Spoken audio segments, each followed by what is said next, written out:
next thing we're going to do is create a continuous loop, which is really nice. No knots. Something you can use to mount hardware with. You fold it over like this. Make a luggage tag with it. Mount a lot of things with a single loop like this. So, for example, a block, a lot of the Carbo Air blocks actually use these. They come with them built in. But yeah, it's a great way to lash something on somewhere.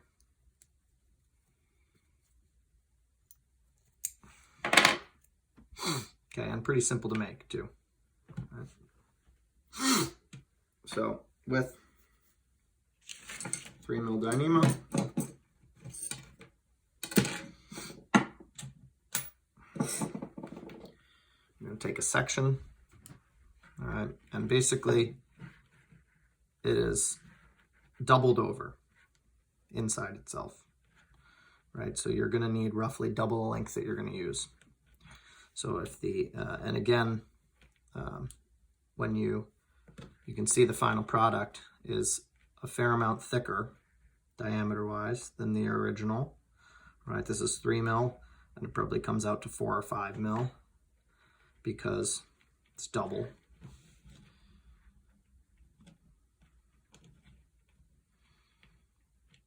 Okay, so this isn't an exact science. You don't have to measure it. You just get a length of the eye, the size roughly that you want. Okay, and then I'm going to mark where you want to cut it.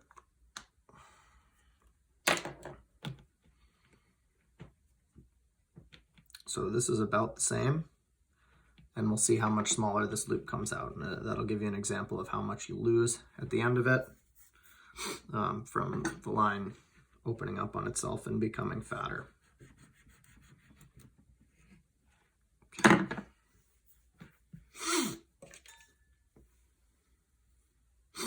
So we're going to find the middle.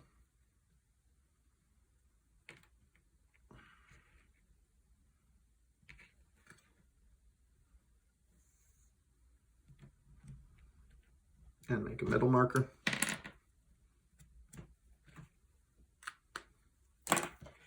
Now,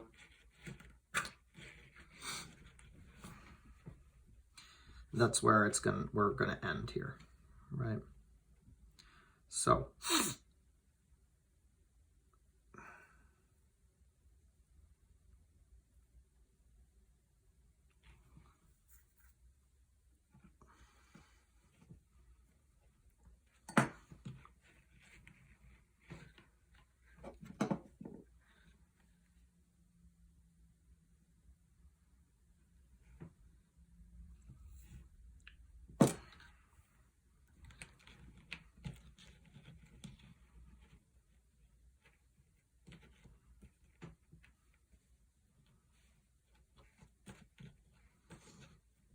this is dead in the middle.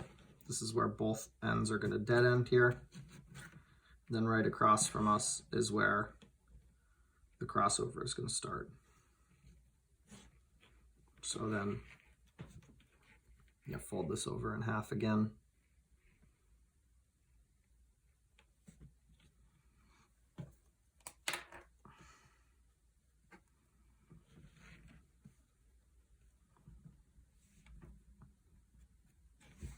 And mark either tail.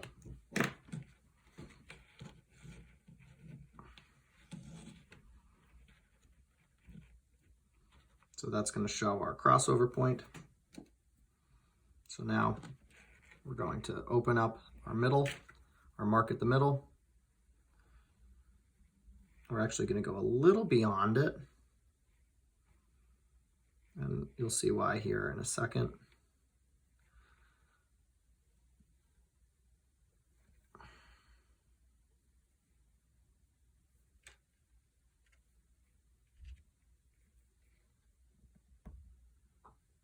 We're going to go right up to our quarter mark, pull our fit out, take the other end, put it into our fid,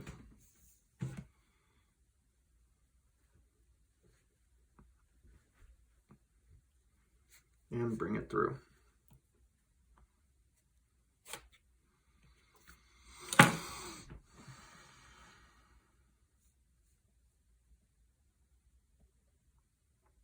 Okay, now at our crossover point, which is where that other mark is, we're going to do the same thing.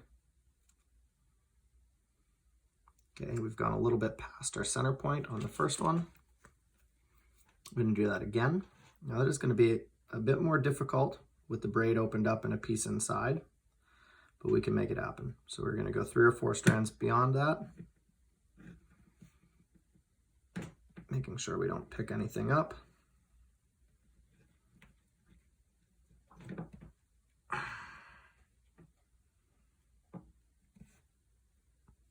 Get to where the other piece came out, and now we've got to stay right in the center of the braid, and yep, that just popped out. So this is a little bit tricky here at this spot too.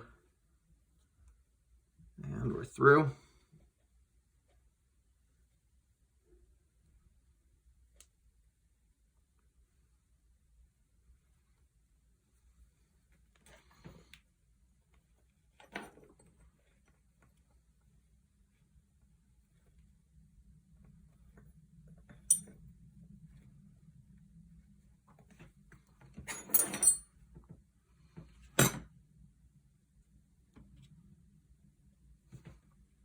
On this side, I find the braid is quite a bit tighter, so it's a little more difficult to pull through, but definitely doable.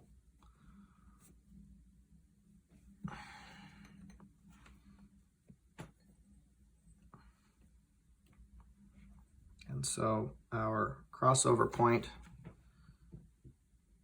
oops, lost a piece there.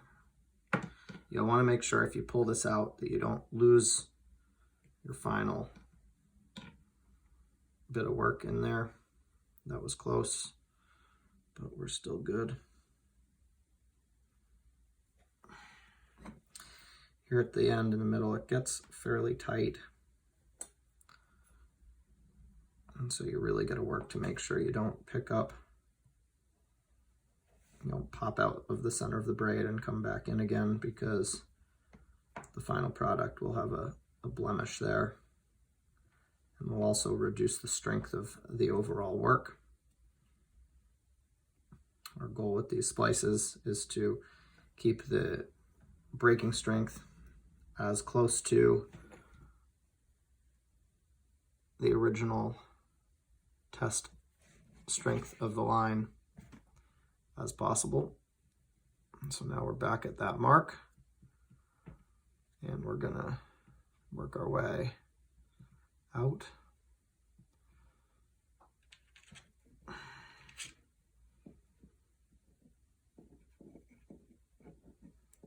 And you can see, if you're going along with me here, how tight the braid actually has become, because we don't have a lot of wiggle room here. So this is difficult to come out at, but we've got it here. And now we're going to take the other tail, feed that into our fid,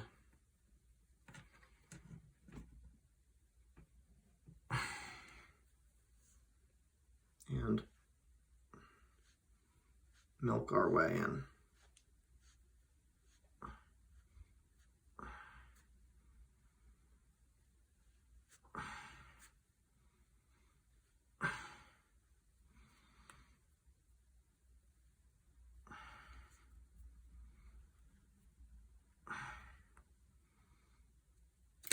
All right, and now we're free.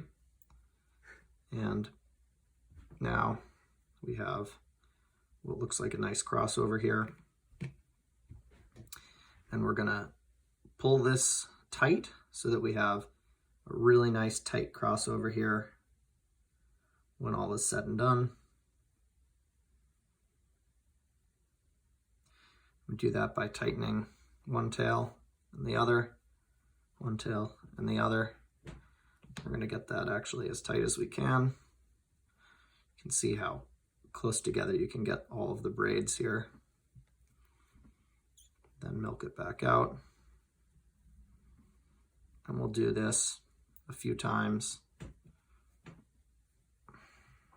to ensure that the braid is buried as smoothly as possible and that we've got a real nice crossover here.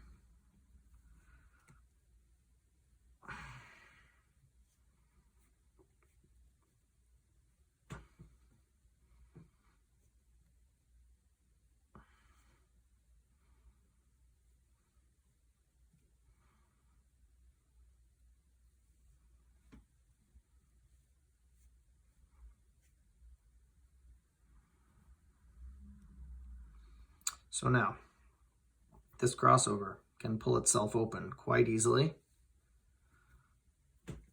And we don't want that to happen. We want that to stay as tight as possible forever. And so what we're going to do is put a simple lock stitch in there. Now, we're going to make sure that we're milked down sufficiently. A few inches on either side. We haven't made our cut yet, but we can put our lock stitch in.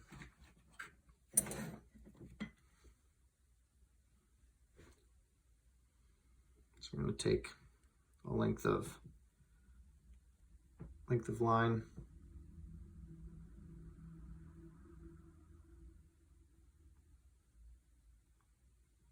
in our needle here, try and equalize the tails.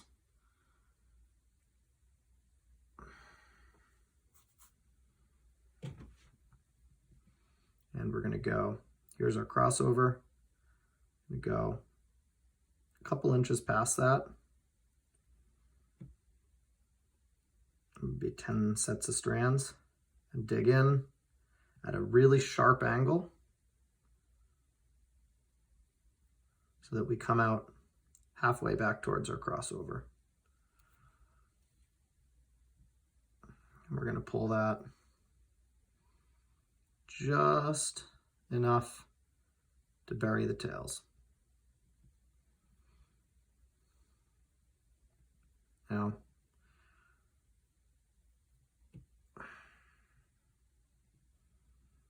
we're going to go back in right there, but straight across, straight through. And that pulls. Never want to pull this too tight, never tighter than the rope, but what that's done is buried our first section of the crossover. Now, back in, but at a sharp angle.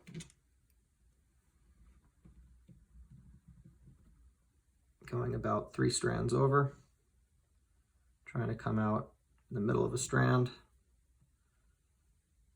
And again, pulling, but not tight.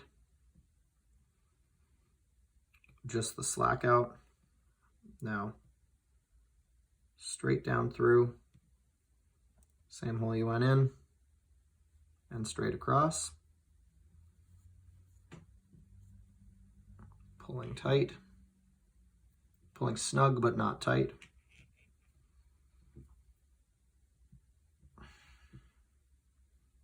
And again, about 3 strands down.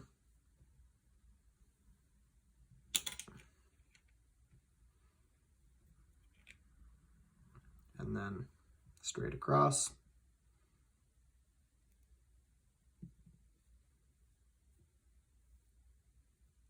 I didn't like that, so I pulled out, started again.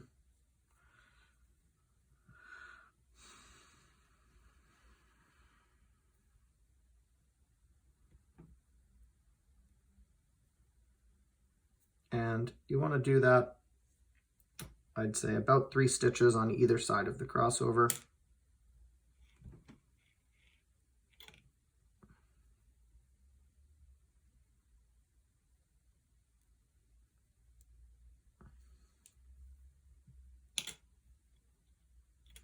So you'll have done a total of about 6 stitches before we bury the end and show you how to make that disappear.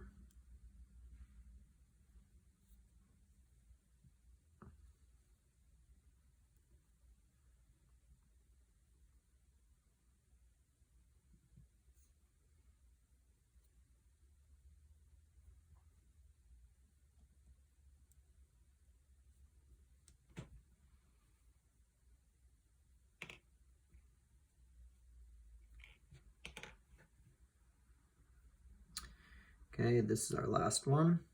So we go back across, pull snug, and now we're going to take, instead of just going 3 or 4 strands, we're going to go as many as we can.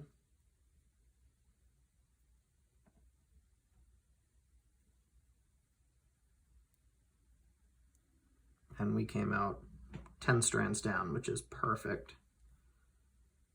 Pull that through, same thing, snug but not tight. Now we're gonna pinch this, pull it out a little bit. After we've pulled it out a little bit, cut it as close as possible, then milk the work back over. And that buries both tails inside. We have now a hidden lock stitch. So there's a lock stitch in here, but you'd never know. And that's going to keep our crossover perfectly tight. Now we're going to milk both sides over. Pull this as tight as we can.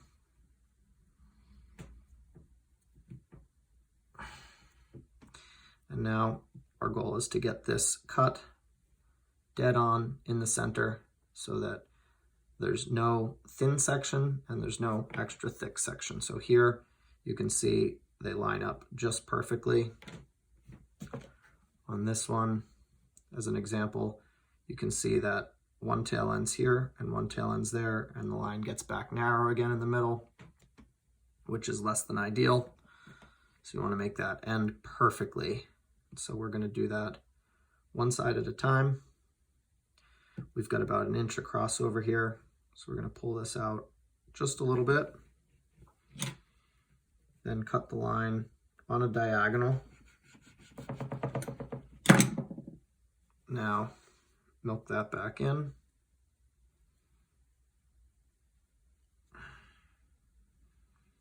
Let's see where that ends.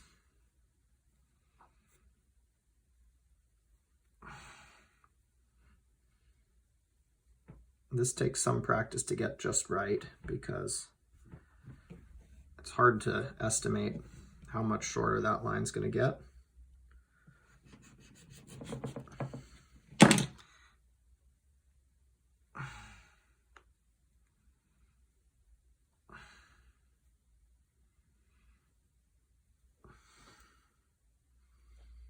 And there we are. There you have it. Now,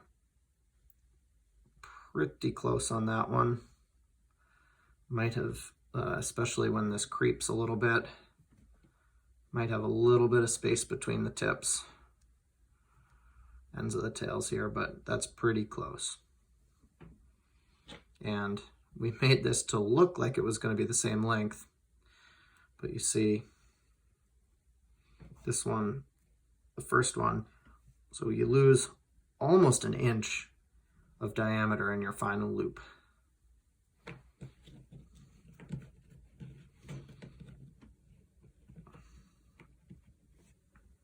All right.